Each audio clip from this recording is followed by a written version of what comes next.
Al-Fatihah.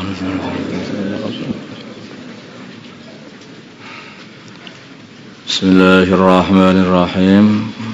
Keputusan Fasal Masail Senin 20 Sya'ban 1444 Hijriah 13 Maret 2023 Masehi. Masalah istri yang tidak mau pindah rumah ikut suami atau pindah tempat ikut suami. Zaki dan Fatimah adalah pasangan suami istri, contohnya saja ini.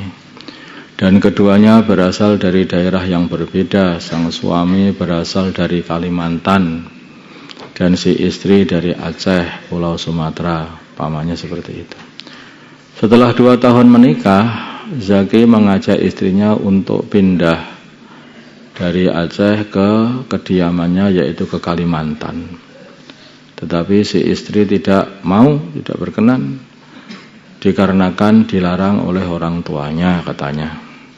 Pertanyaannya, apakah perbuatan Fatimah menolak untuk pindah bersama suaminya ke tempatnya suaminya ke Kalimantan itu dianggap nusyuz sehingga sudah tidak berhak untuk dinafkahi? Jawabnya adalah iya, katanya. Fatimah dianggap nusyuz tetapi dengan syarat-syaratnya, atau ini tetapi dengan beberapa keadaan, katanya, dengan beberapa keadaan atau beberapa syarat, yaitu suami sudah melunasi mahar. Kalau belum melunasi mahar ya enggak nusyuz.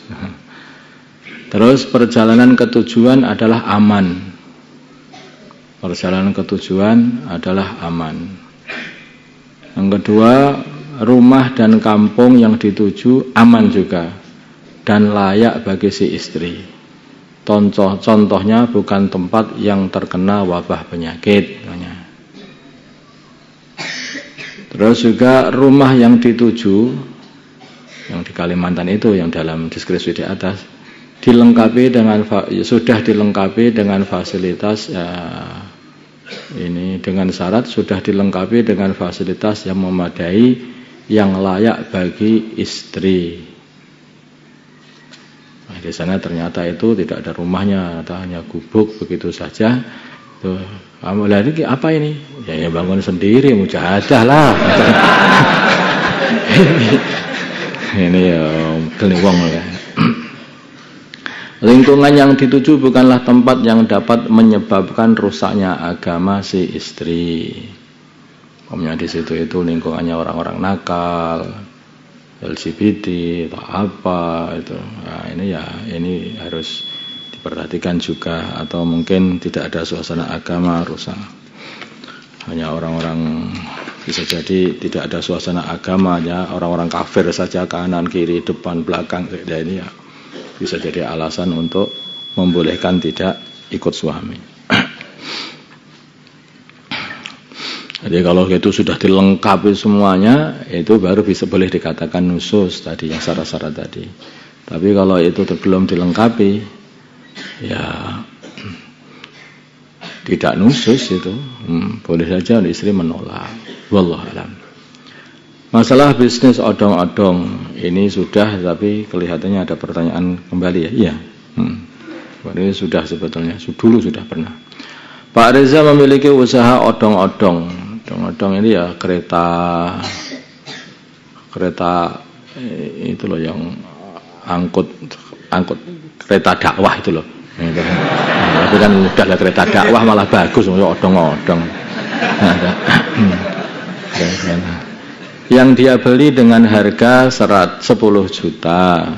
Karena melihat hasilnya cukup lumayan, maka Pak Tian itu tertarik ingin bergabung dengan bisnis yang dijalankan Pak Reza. Sehingga ia menyerahkan uang 2.500.000, ini contoh saja, 2.500.000 kepada Pak Reza dengan kesepakatan ia mendapat 25% dari penghasilan odong-odong milik Pak Reza. Kan harganya 10 juta, dia andil dengan 2.500.000 dari satu odong-odong, dari satu kereta dakwah tadi ya.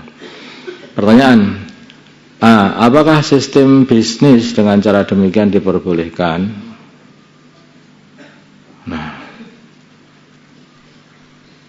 jawab, tidak diperbolehkan jika dengan akad qirad. Karena syarat akad qirad, hutang ya, adalah dengan tijarah atau jual beli. Ini qirad. Kemudian jika tidak boleh, bagaimana solusinya? Yaitu dengan cara akad jual beli saja. Yaitu Pak Tian membeli sebagian odong-odong milik Pak Reza. Nah, itu loh. Milik Pak Reza senilai 2.500.000. Kemudian odong-odong dikelola dan hasilnya dibagi sesuai kepemilikan, yaitu Pak Reza memiliki odong-odong itu 75%-nya, Pak Tian 25%-nya, sehingga hasilnya begitu juga 75% untuk Pak Reza dan 25% untuk Pak Tian. Adapun kerjanya Pak Reza adalah dianggap sebagai tabarruk saja, gitu saja. Ini solusi, paham? Tidak usah diangkat itu, malah enak yang seperti itu.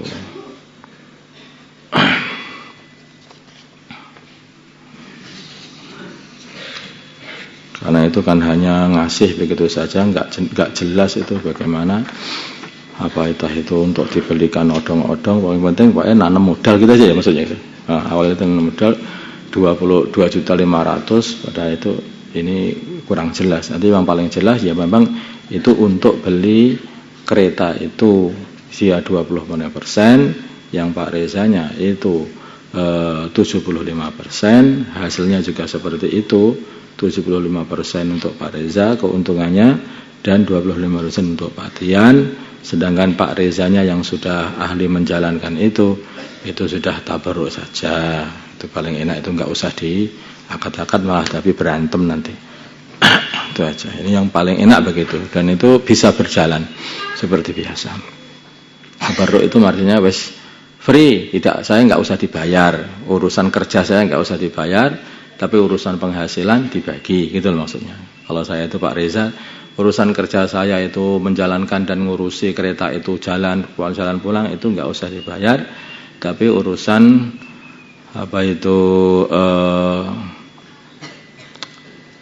keuntungan nanti dibagi 75 dan 25. Paham? Sikat gigi dan memakai Listerine ketika puasa, ini sudah mau puasa. Bagaimana hukum menggosok gigi dan berkumur dengan Listerine atau obat kumur? Bisa Listerine, bisa betadine, bisa betadine obat kumur, betadine, macam-macam namanya itu. Ketika puasa, maka jawabnya adalah hukum menggosok gigi dengan tanpa pasta gigi atau dengan pasta gigi yang tidak ada baunya. Ini yang tidak ada baunya lah. Kalau itu ada baunya lah. Yang tidak ada baunya saja diperinci. Kalau sebelum masuk waktu zuhur, maka boleh. Kalau setelah masuk waktu zuhur, maka pendapat yang kuat hukumnya makruh, kayak bersiwak. Sedangkan hukum menggosok gigi dengan pasta gigi yang ada baunya, seperti pasta gigi yang biasa kita pakai itu, atau berkumur dengan penyegar, misalnya kayak merek Listerine itu seperti itu, maka adalah makruh secara mutlak, baik sebelum zawal ataupun setelah zawal, sebelum zuhur atau setelah zuhur, ini mutlak, sebelum masuk waktu zuhur ataupun setelah masuk zuhur. Catatan, hukum di atas berlaku apabila tidak ada yang tertelan. Kalau ada yang tertelan, maka puasanya bisa batal, maka harus sangat-sangat hati-hati dalam hal seperti ini. Karena dia telah melakukan satu perkara yang makruh, maka harus hati-hati.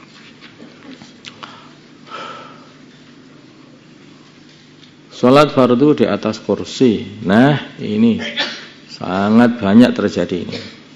Masalah sholat fardu di atas kursi. Fardu loh ya ini.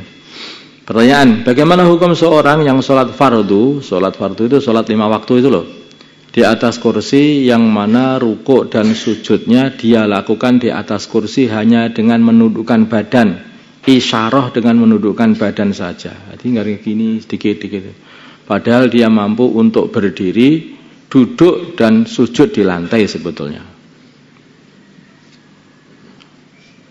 Nah ini banyak kita lihat orang-orang itu bisa jalan, bisa jagongan, bisa duduk di bawah, tapi begitu sholat ambil kursi. Padahal sholat fardu. Nah ini jadi masalah di sini. Jawabnya adalah sholatnya tidak sah. Sholat seperti itu tidak sah, baik sholat fardu maupun sholat sunnah. Wong dia mampu. Karena berdiri, maksudnya tidak, karena masalahnya dia itu bisa sujud tidak sujud. Maka sholat sunnah pun juga tidak boleh, tidak sah. Karena berdiri, rukuk dan sujud adalah termasuk rukun sholat sehingga harus ditunaikan semuanya sebagaimana aturan semestinya. Adapun bagi orang yang masih mampu berdiri, ini untuk sholat fardu ya. Adapun bagi orang yang masih mampu berdiri untuk sholat fardu, tetapi dia tidak mampu sujud, mungkin disebabkan ada suatu penyakit yang di kakinya, sehingga kakinya tidak bisa dilipat umpamanya itu, maka dia wajib berdiri. Tapi masih bisa berdiri, ya berdiri.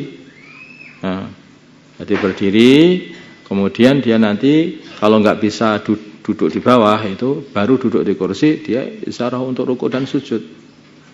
Tapi kalau dia masih bisa berdiri, kemudian bisa rukuk, sujudnya nggak bisa, ya sujudnya itu yang dikasih rukhsah di sujudnya itu. Duduk, baru sujudnya isyarah, nggak bisa. Kalau bisa semuanya, lah kenapa kok duduk ini? Nah, kan ya lucu kan. Maka dia wajib berdiri dalam sholat fardu.